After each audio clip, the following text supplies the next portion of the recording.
à tous. Dans cette séance de révision, on va corriger 2 exercices de probabilité. Commençons par le premier exercice. Lisons ensemble les données. Soit x une variable aléatoire continue qui suit une loi exponentielle de paramètres lambda. On rappelle que P de l'événement x inférieur ou égal à a égale l'intégrale de 0 à a de lambda exponentielle moins lambda t dt, où a est un réel positif. La courbe C ci-contre représente la fonction densité associée. Première question, interpréter sur le graphique la probabilité de l'événement x inférieur ou égal à 1. Indiquer sur le graphique ou se lit directement le paramètre lambda. Partie B, on pose lambda égale 1,5. Calculer P de l'événement x inférieur ou égal à 1. En donner une valeur exacte puis une valeur approchée à 10 puissance moins 3 près par excès. Puis on va calculer à 10 puissance moins 3 près la probabilité de l'événement x supérieur ou égal à 2 et P de x encadré par 1 et 2. Partie C, une machine fabrique des cylindres. On mesure l'écart en dixièmes de millimètre entre le diamètre des cylindres et la valeur de réglage de la machine. On suppose que cet écart suit une loi exponentielle de paramètre lambda égale 1,5. Si l'écart est inférieur à 1, le cylindre est accepté. Si l'écart est compris entre 1 et 2, on procède à une rectification qui permet d'accepter le cylindre dans 90% des cas. Si l'écart est supérieur à 2, le cylindre est refusé. On prélève au hasard un cylindre dans la production. Soit l'événement A, le cylindre est accepté. Première question, on va construire l'arbre de probabilité complet. Puis, deuxième question, quelle est la probabilité que le cylindre soit accepté? Et dernière question, sachant que le cylindre est accepté, quelle est la probabilité qu'il ait subi une rectification? On va commencer par la première question. Ici, on vous donne x, une variable aléatoire continue qui suit une loi exponentielle de paramètres lambda. Et on vous rappelle la probabilité de cet événement x inférieur ou égal à a. C'est l'intégrale de 0 à a de lambda exponentielle moins lambda t dt, où a est un réel positif.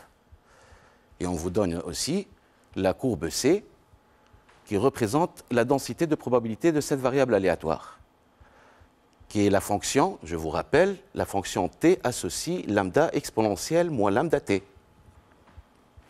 Si j'appelle f, cette fonction, qui est définie sur 0 plus l'infini par f de t égale lambda exponentielle moins lambda t, donc la courbe C, qui est en vert, représente cette fonction f.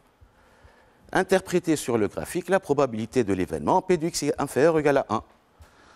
Il suffit de remplacer a par 1 et on obtient l'intégrale de 0 à 1 de lambda exponentielle moins lambda t dt. J'ai dit tout à l'heure, f de t, c'est lambda exponentielle moins lambda t. F, c'est une fonction qui est positive et continue sur l'intervalle 0,1. Alors, graphiquement, qu'est-ce qu'elle représente, ce nombre réel? L'intégrale de 0 à 1 de lambda exponentielle moins lambda t. Eh bien, il représente l'aire de la partie du plan limitée par la courbe C, l'axe des abscisses et les droites d'équation x égale 0 et d'équation x égale 1.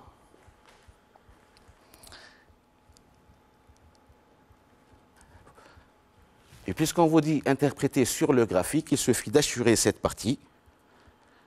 Donc, l'aire de cette partie-là, elle représente exactement P de x inférieur ou égal à 1. Deuxième question. Indiquer sur le graphique ou se lit directement le paramètre lambda. J'ai pris tout à l'heure f de t égale lambda exponentielle moins lambda t. Pour trouver lambda à quoi est égal, il suffit de remplacer t par 0. D'ailleurs, exponentielle moins lambda fois 0 égale à exponentielle 0, et exponentielle 0 égale à 1, 1 fois lambda égale à lambda. Autrement dit, lambda, c'est l'image de 0 par la fonction petit f.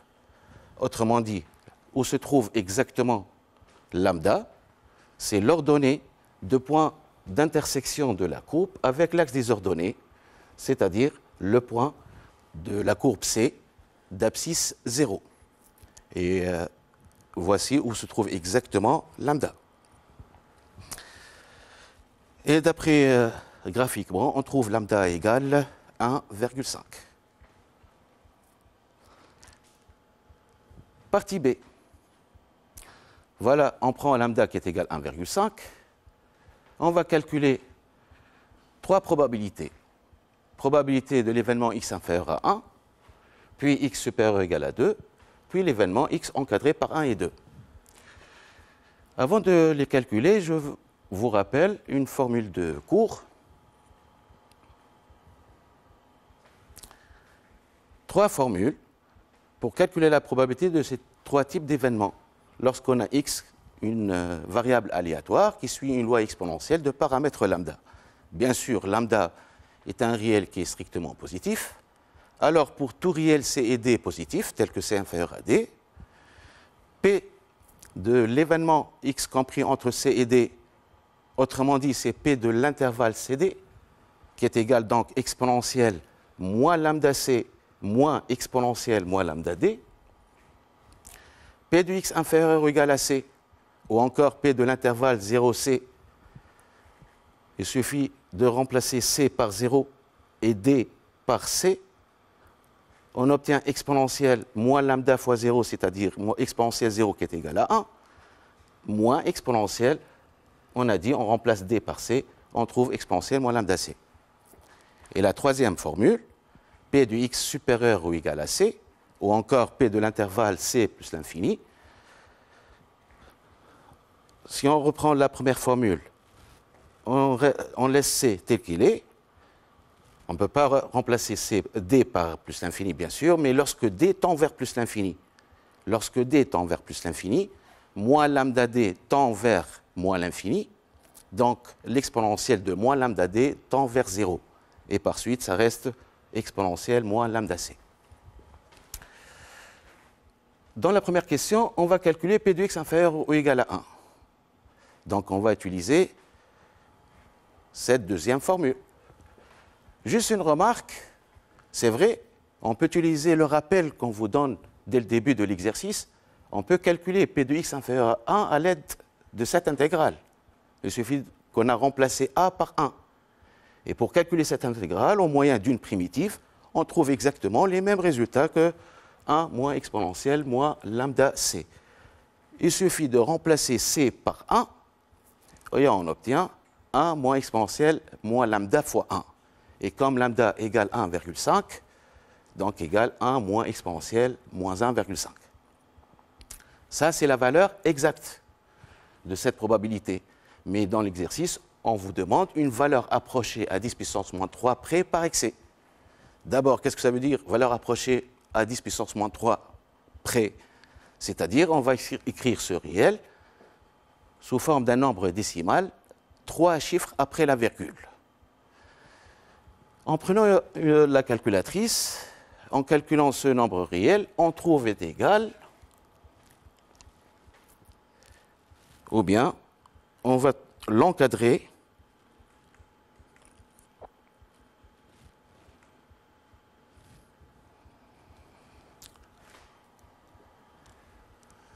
ce nombre réel, 1 moins exponentielle moins 1,5, on peut l'encadrer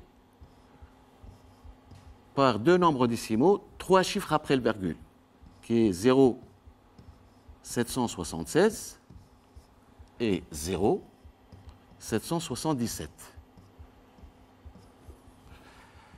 Je vous rappelle, 0,776, c'est une valeur approchée de ce réel à 10 puissance, par défaut à 10 puissance moins 3 près, et 0,777 est une valeur approchée par excès de ce réel-là. Donc, d'après ce qu'on vous demande ici, il faut écrire à peu près égal 0,777.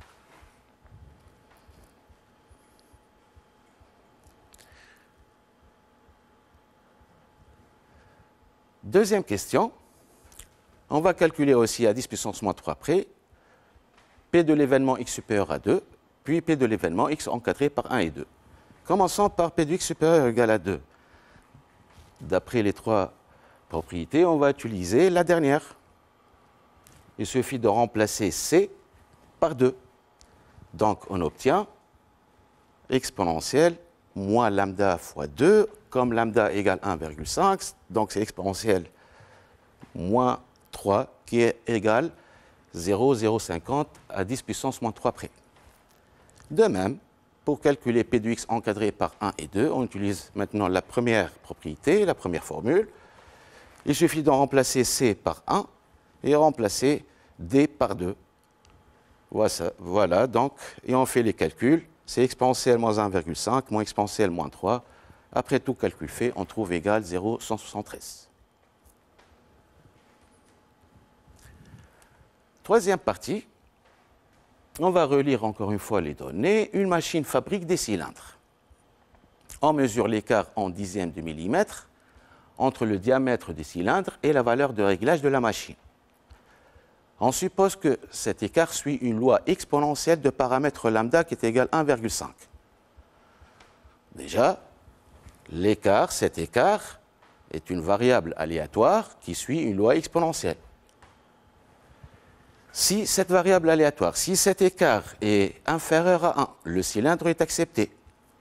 Si l'écart est compris entre 1 et 2, on procède à une rectification qui permet d'accepter le cylindre dans 80% des cas.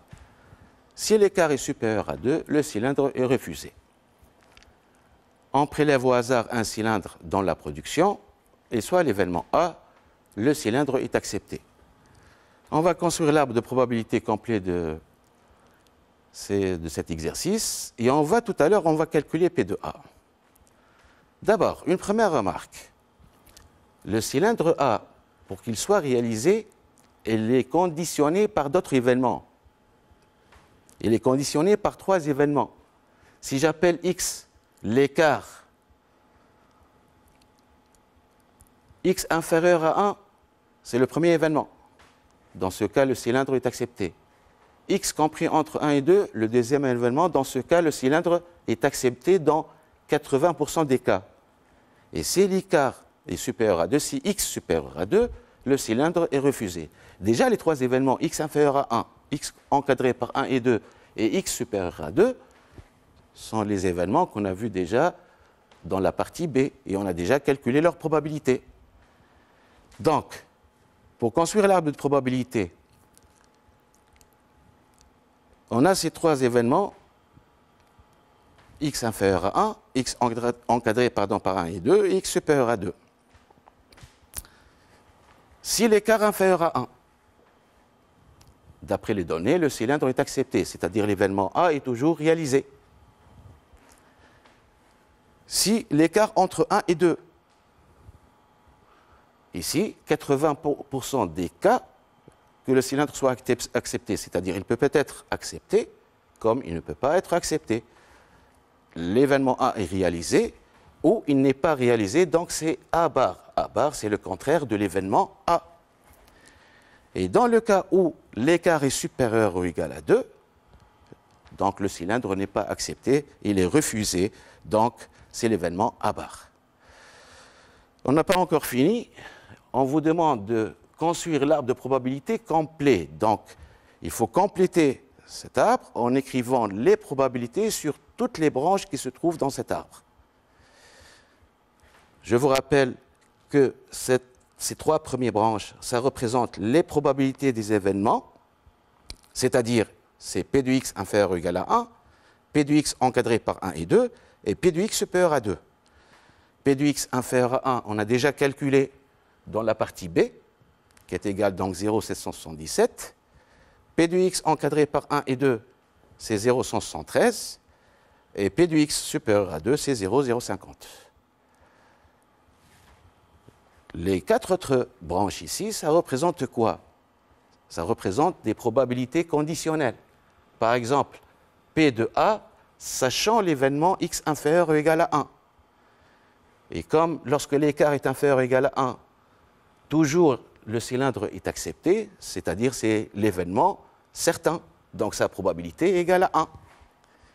Par contre ici, puisqu'on vous dit 80% des cas, le cylindre est accepté lorsque l'écart est compris entre 1 et 2, 80%, c'est-à-dire 80 sur 100, donc la probabilité de l'événement A sachant l'événement x encadré par 1 et 2, c'est 0,8. 80 sur 100, c'est 0,8. Et par suite, et je vous rappelle encore une chose, on sait très bien que la somme des probabilités sur les branches provenant du même nœud ou bien du même sommet, toujours égale à 1, comme ceci. 0,113 plus 0,777 plus 0,173 plus 0,50, on trouve bel et bien égal à 1. La même chose ici. Donc, P de A bar, sachant l'événement x compris entre 1 et 2, pour que cette somme soit égale à 1, doit être 0,2. Et finalement, P de A bar, sachant l'événement x supérieur ou égal à 2, c'est l'événement certain aussi, et le cylindre toujours n'est pas accepté lorsque l'écart supérieur ou égal à 2, donc sa probabilité est égale à 1. Et voici donc l'arbre de probabilité. Deuxième question, quelle est la probabilité que le cylindre soit accepté? Donc ici, on va calculer P de l'événement A. On va mettre l'arbre de probabilité devant nous. Donc voici l'arbre de probabilité et on veut calculer P de A. Puisque l'événement A est conditionné par trois événements qui sont x inférieur à 1, x encadré par 1 et 2, x supérieur ou égal à 2, ces trois événements constituent une partition de l'univers. Donc, pour calculer P de A, on utilise la formule des probabilités totales. P de A à quoi est égal? Donc, c'est P de A inter x inférieur ou égal à 1, plus P de A inter x compris entre 1 et 2, plus P de A inter x supérieur à 2, et puisque c'est l'événement impossible, donc sa probabilité égale 0. Ça reste donc cette probabilité qui se trouve ici. C'est quoi cette probabilité? Eh bien, c'est la probabilité de l'événement A inter l'événement x inférieur ou égal à 1. Et cette probabilité, c'est P de l'événement A inter x encadré par 1 et 2.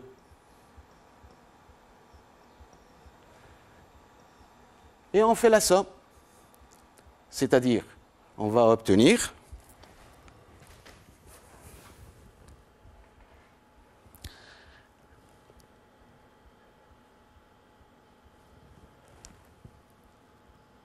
P de A inter x inférieur ou égal à 1 plus P de A inter x encadré par 1 et 2.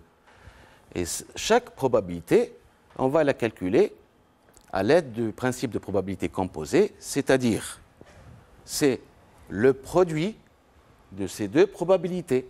Autrement dit, c'est P de x inférieur ou égal à 1 fois P de A sachant x inférieur ou égal à 1. Autrement dit, 0,777 fois 1. Ça, c'est la première probabilité. La deuxième, c'est la même chose que j'ai écrit tout à l'heure ici. Ça provient de ce chemin, c'est-à-dire c'est P de x encadré par 1 et 2 fois P de A sachant x encadré par 1 et 2. Et après tout calcul fait, 0,777 fois 1 plus 0,173 fois 0,8. Et on fait la somme, on trouve égal 0,9154. Troisième question. Sachant que le cylindre est accepté, quelle est la probabilité qu'il ait subi une rectification? Ici, il y a deux mots, sachant un événement. Quelle est la probabilité qu'il ait subi une rectification? C'est-à-dire, sachant un événement, quelle est la probabilité d'un autre? Eh bien, ici, c'est la probabilité conditionnelle. Sachant quel événement? Le cylindre est accepté. C'est quel événement le cylindre est accepté? C'est l'événement A. Donc déjà, on a sachant l'événement A. Quelle est la probabilité qu'il ait subi une rectification? Le cylindre subit une rectification dans quel cas? Eh bien, dans le cas où l'écart est compris entre 1 et 2. C'est-à-dire, sachant l'événement A, on veut calculer la probabilité de l'événement x encadré par 1 et 2. Et pour cela, on veut calculer, voilà, cette probabilité. Et d'après la définition de la probabilité conditionnelle, Si j'appelle cet événement x encadré par 1 et 2 par l'événement B, pour simplifier, P de B sachant A égale P de B inter A sur P de A. Autrement dit, c'est P de x encadré par 1 et 2 inter A sur P de A. On a déjà calculé P de A. Il suffit de recalculer P de cet événement-là. Or, l'événement B inter A, c'est exactement l'événement A inter B, qui est déjà calculé ici, qui est égal donc 0,173 fois 0,8. Ou encore, puisque l'arbre nous facilite les calculs, P de x encadré par 1 et 2 inter A se trouve ici. Donc sa probabilité provient du produit 0,173 fois 0,8 sur 0,9154 qui est P de A, et on trouve, après tout calcul fait, c'est 0,151. Donc voici le premier exercice. Passons au deuxième exercice. On dispose de deux boîtes B1 et B2. La boîte B1 contient 6 boules numérotées de 1 à 6. La boîte B2 contient une boule numérotée 1, 2 boules numérotées 2 et 3 boules numérotées 3. On suppose que toutes les boules sont indiscernables au toucher.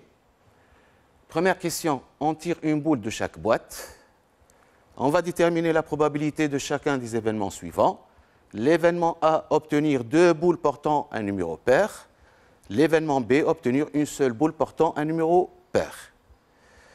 Petit b, soit x la variable aléatoire qui a tout couple AB obtenu, associe la somme A plus B si cette somme est paire, et 0 si cette somme est impaire.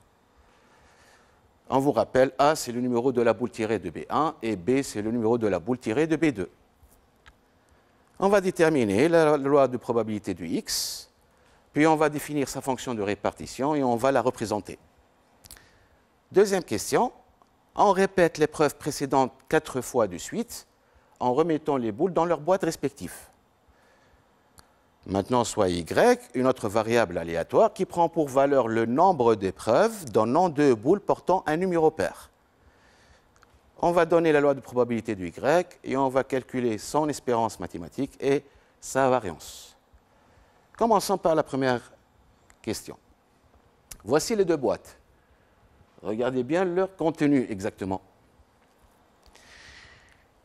On suppose que toutes les boules sont indiscernables au toucher. Ceci nous permet d'affirmer qu'on a l'équipe probabilité. C'est-à-dire, pour calculer la probabilité d'un événement, c'est cardinal de cet événement sur cardinal de l'univers. Autrement dit, c'est le nombre de cas favorables sur le nombre de cas possibles, de tous les cas possibles. Notre épreuve, c'est on tire une boule de chaque boîte. Pardon, une boule de chaque boîte. À la fin, on obtient 2 boules. Déterminer la probabilité de chacun des événements suivants. A, obtenir 2 boules portant un numéro pair.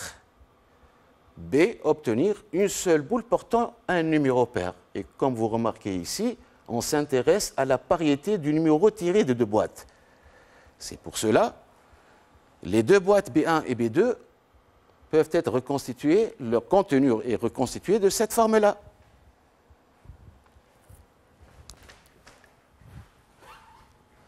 La boîte numéro 1 contient donc 3 numéros pairs qui sont 2, 4 et 6, et par suite 3 impairs, 1, 3 et 5. Dans la boîte B2, on a 2 numéros qui sont pairs, qui sont le numéro 2. Il y a 2 boules numéro 2. Et les boules restants, 1 et 3 numéro 1, 3 numéro 3, pardon, on a donc 4 numéros impairs. Donc, l'événement A, obtenir 2 boules portant un numéro pair, ça veut dire quoi? On doit tirer quoi exactement?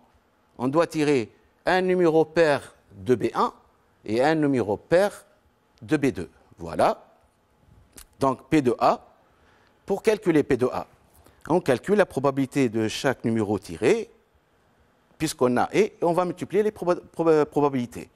Donc, quelle est la probabilité de tirer un numéro pair de B1? Combien on a de nombres pairs de B1? On a 3. Et le total, c'est combien? C'est 6. Donc la probabilité, c'est 3 sur 6. Et combien on a de numéros pairs de B2? On a 2 sur le total qui est aussi 6. Donc voici comment on calcule P de A. Et après tout calcul fait, après la simplification, on trouve 1 sur 6. L'événement B. L'événement B, obtenir une seule boule portant un numéro pair. Obtenir une seule boule portant un numéro pair. Et vous n'oubliez pas que notre épreuve, on tire une boule de chaque boîte. Donc si on obtient une boule numéro pair, la deuxième boule tirée doit être obligatoirement impaire. Sauf que pour tirer le numéro pair, on peut le tirer de la boîte B1 comme on peut le tirer de la boîte B2. Donc ici, il y a deux cas qui se présentent.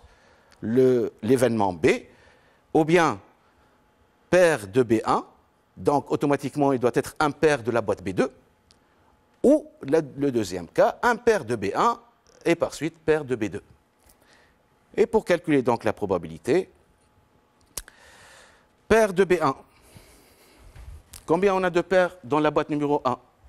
On a 3 sur le total, c'est 3 sur 6. Et donc fois impair de B2. On a 4 impairs dans la boîte B2, donc 4 sur le total qui est 6. Ou, dans le calcul, on remplace ou par plus impair de B1. On a 3 impairs de B1, donc 3 sur le total qui est 6. Et paire de B2, donc on a 2 numéros pairs de B2, c'est 2 sur 6. Et on fait les calculs, on trouve égal 1,5. Deuxième question, B, soit X la variable aléatoire qui a tout couple AB obtenu, associe la somme A plus B si cette somme est paire, et 0 si cette somme est impaire. A, c'est le numéro tiré de la boîte B1, B, c'est le numéro tiré de la boîte B2. On va déterminer la loi de probabilité de X. Pour répondre à cette question, la première chose à déterminer, c'est l'ensemble des valeurs prises par X. C'est-à-dire qu'on le note généralement X de oméga. Bon, je vous rappelle le contenu de deux boîtes ici. Pour déterminer X de oméga, on a deux numéros à tirer. Réfléchissez très bien. On a deux numéros à tirer. Un numéro de B1 qui sont de 1 à 6 et un numéro de B2 qui sont 1, 2, 3. Et on fait la somme. Si le résultat est pair, on garde tel qu'il est, on garde le résultat. Si la somme est impaire, on écrit ou bien X prend la valeur 0. Pour déterminer toutes les valeurs prises par oméga, j'ai fait un petit tableau qui va nous aider de trouver toutes ces valeurs-là. Dans la première colonne, j'ai écrit le numéro de la boîte B1. Et dans la première ligne, j'ai écrit le numéro de la boîte B2. Et je fais la somme. Lorsqu'on fait la somme, si on trouve le résultat est pair, je l'écris tel qu'il est. Mais lorsque le résultat nous donne un nombre impair, j'écris 0. Comme par exemple, 1 plus 2, c'est bel et bien 3. 3, c'est impair, donc je n'écris pas 3, j'écris 0. Et la même chose pour les autres 0. Donc, en regardant bien ce tableau, toutes les valeurs prises par grand X sont 0, 2, 4, 6 et 8. Et voilà donc X de oméga. Maintenant, on va calculer les probabilités de type P de X égale XI avec XI appartient à cet ensemble-là. On va prendre XI égale 0, puis 2, puis 4, puis 6 et puis 8. Commençons par le premier événement P de X égale à 0. Avant de s'engager dans les calculs, il faut bien comprendre qu'est-ce que ça veut dire d'abord X égale XI, X égale un réel. X égale à 0. Ça veut dire quoi X égale à 0? C'est dans le cas où on a tiré deux numéros tels que leur somme est impaire. Autrement dit, dans quel cas deux numéros leur somme est impaire? C'est dans le cas où la pariété est différente. L'un est pair et l'autre est impair. Autrement dit, il faut tirer un seul numéro qui est pair. Tirer un seul numéro pair, on a déjà cet événement, c'est l'événement B. Donc, c'est plus simple.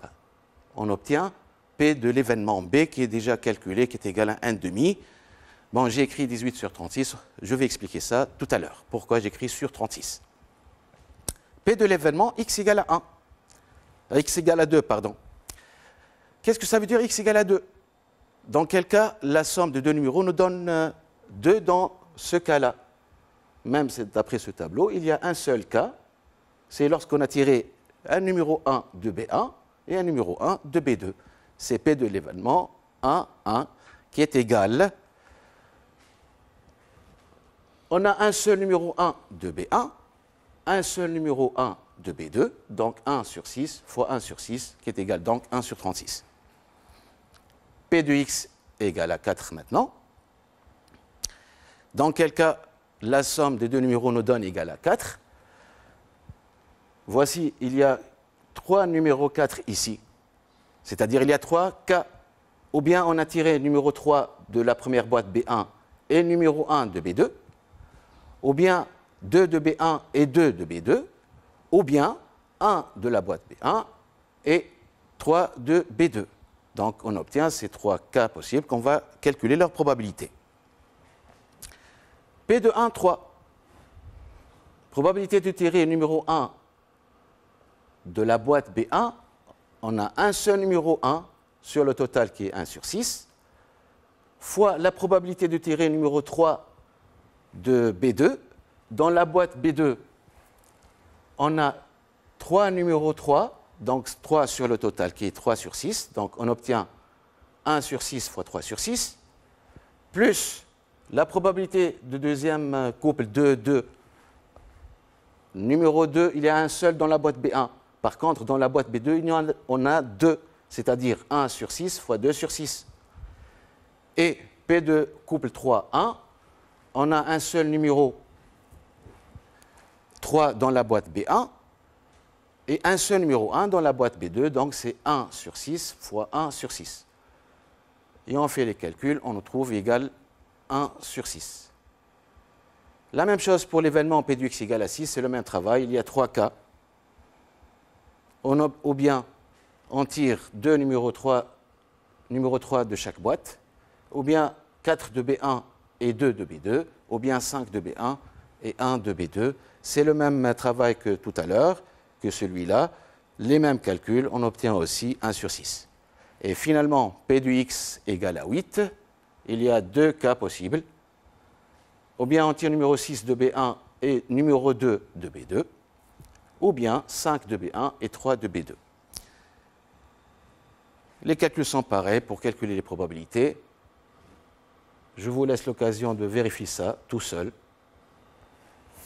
On obtient 5 sur 36. On va résumer tous ces résultats dans un tableau, comme celui-là. Donc, xi, P de x égale à xi, où on a écrit toutes les valeurs prises par x, et ici les probabilités des événements associés. J'ai dit tout à l'heure pourquoi j'écris sur 36. Eh bien, j'écris même les probabilités dans cette deuxième ligne, tous les quotients sur 36.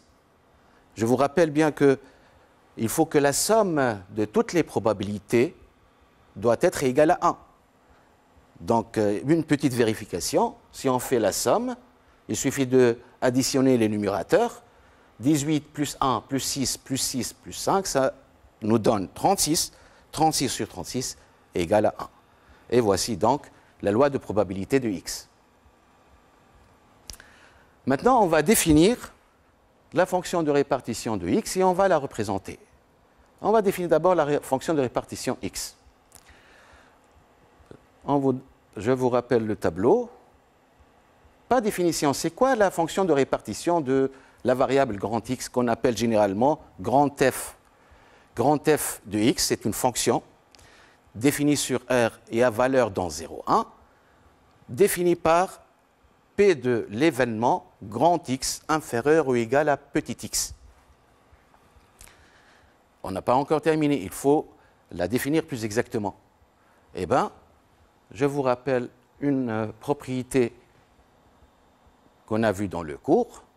Si on a x, une variable aléatoire discrète, et voici le tableau qui représente sa loi de probabilité.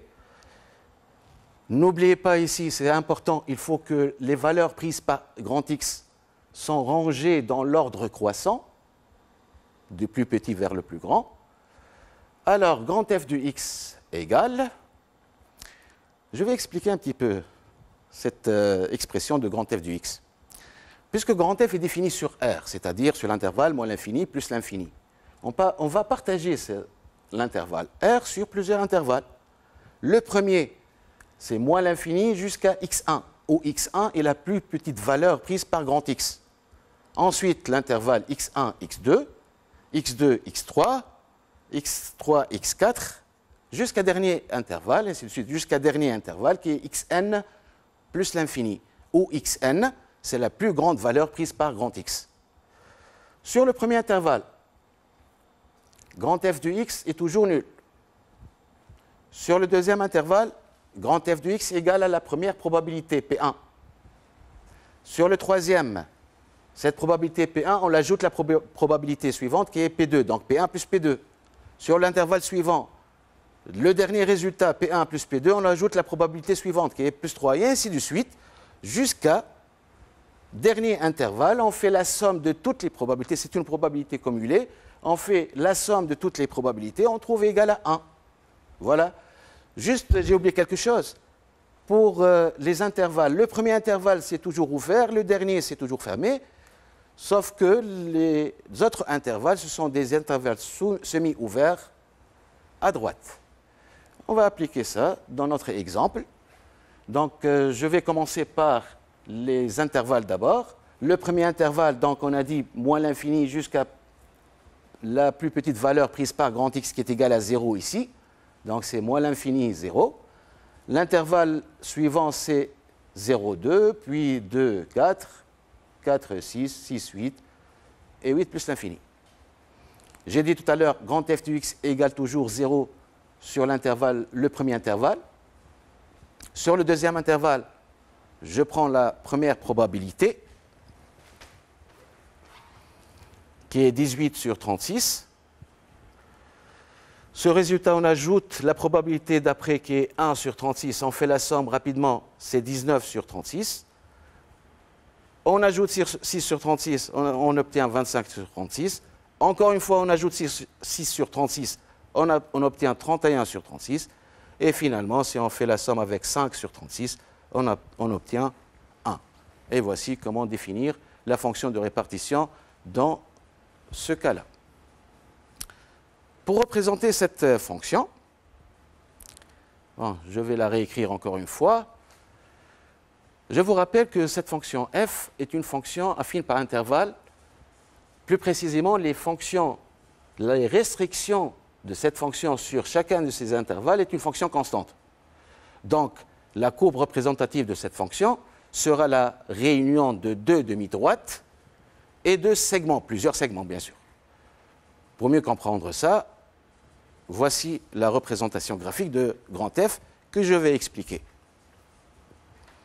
Sur l'intervalle moins l'infini 0, grand F de x égale à 0. Donc, c'est la demi-droite d'équation y égale 0, qui est donc une demi-droite parallèle à l'axe des abscisses, qui est exactement l'axe des abscisses dans ce cas.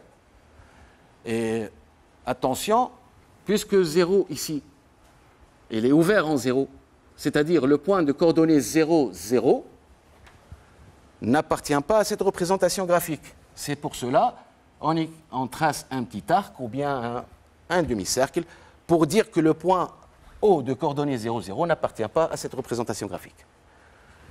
Sur le deuxième intervalle, f de x égale 18 sur 36. Un petit conseil, j'ai oublié ça, un petit conseil. Pour tracer la représentation graphique d'une fonction de répartition d'une variable aléatoire, prenez un repère orthogonal. Ce n'est pas la peine qu'il soit orthonormé, orthogonal, et surtout, essayez d'agrandir l'unité sur l'axe des ordonnées, puisque la valeur minimale de grand F est 0, et la valeur maximale c'est 1, c'est entre 0 et 1. Donc essayez d'agrandir l'unité, comme ici j'ai pris, voici l'unité 0, 1.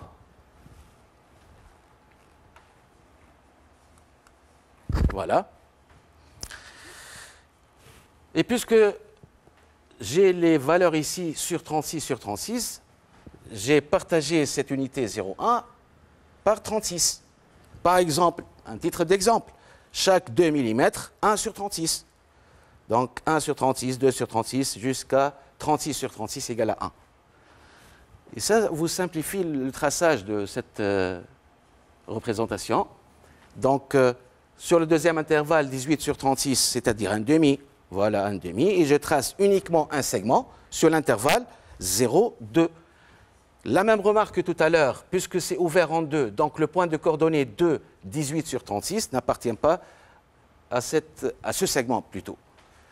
La même chose pour les autres intervalles 2, 4, 4, 6, jusqu'à arriver au dernier intervalle, f de x égale à 1. Donc on va tracer la demi-droite d'équation y égale 1 avec x supérieur à 8. Et voici donc la représentation graphique de f qu'on appelle une fonction en escalier. C'est comme un escalier. Deuxième question. On répète les preuves précédentes 4 fois de suite en remettant les boules dans leurs boîtes respectives.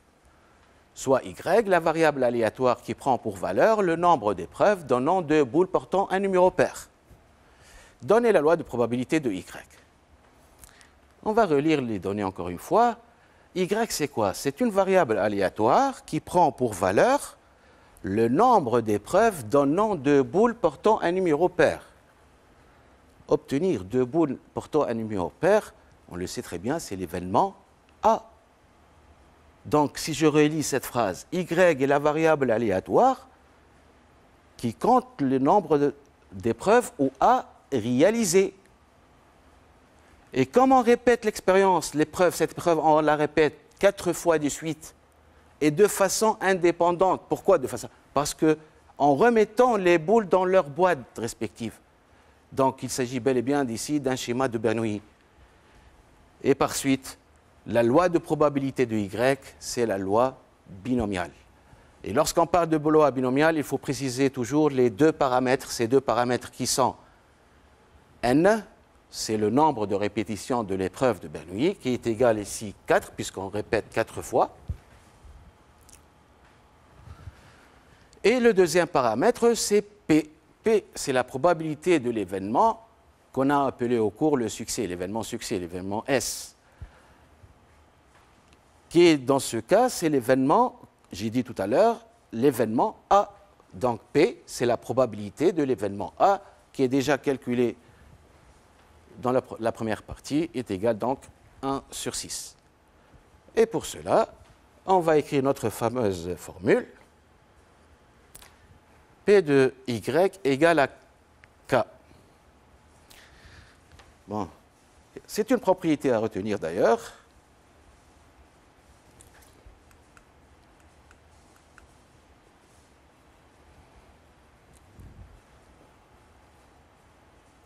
La formule, dans le cas général, P de y égale à k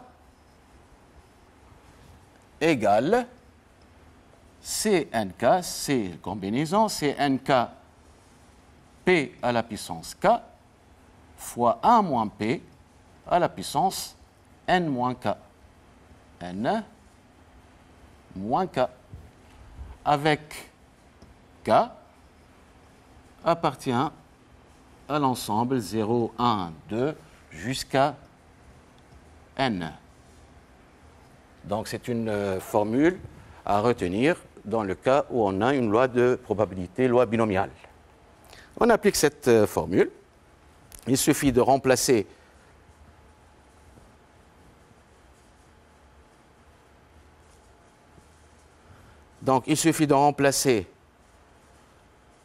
n par 4 et P par 1 sur 6.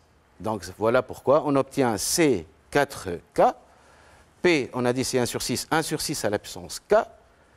1 moins P, 1 moins 1 sur 6, on réduit même dénominateur, on obtient 5 sur 6 à la puissance 4 moins K. Avec K appartient 0, 1, 2 jusqu'à 4. On a remplacé N par 4. Et voici donc la loi de probabilité de Y. Si on a besoin, par exemple, dans la suite d'un exercice, de calculer P de l'événement Y, ici, P de Y égale à 3, par exemple. Il suffit de remplacer K par 3. On obtient C 4, 3. 1 sixième à l'absence 3. 5 sur 6 à l'absence 1. Car 4 moins 3 égale à 1. Et vous faites vos calculs.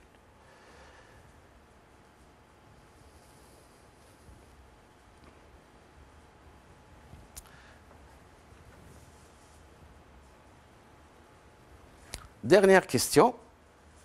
On va calculer l'espérance mathématique de Y et sa variance. L'espérance mathématique de Y, lorsqu'on a une loi de probabilité, c'est une propriété qui est très simple. Ne me dites pas qu'on va la calculer, l'espérance de Y, d'après la formule, c'est la somme de YI fois PI. Non, on a directement une formule qui est plus simple.